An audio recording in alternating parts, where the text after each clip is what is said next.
Bir adamın ýene bir adamdan bir miktar pul algysy bolsa, algydar bugünkü gün bergidardan kardan dilen pilläsinde Qardar aýtjamasa, bergidar aýtjamasa, men muny berdim, mükemmel halas etdim diýýärmasa.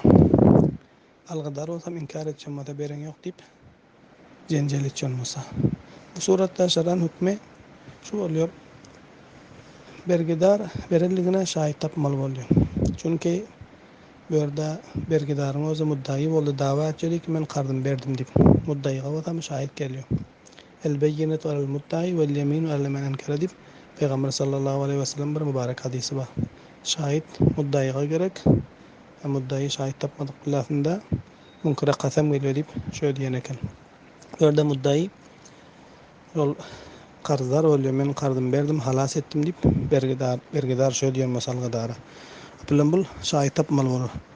İki şahit tapsa onda şoň dawasy bolýar. Onda algydaryň özü berdip bilmiyor şahit tapsa. Eger bul şahit tapmasa, qardyny halas edeligine algydara bul bergidar mükemmel alyn puluny berelligine şahit tapmasa, o suratda botaýnym algydaryň üstüne kasam gelýär. Algydar kasam işle botaýnym, onda bergidaryň we qardaryň we näçe miktar pul alamada şonu algydara berýär. Wallahu alam we ilmu.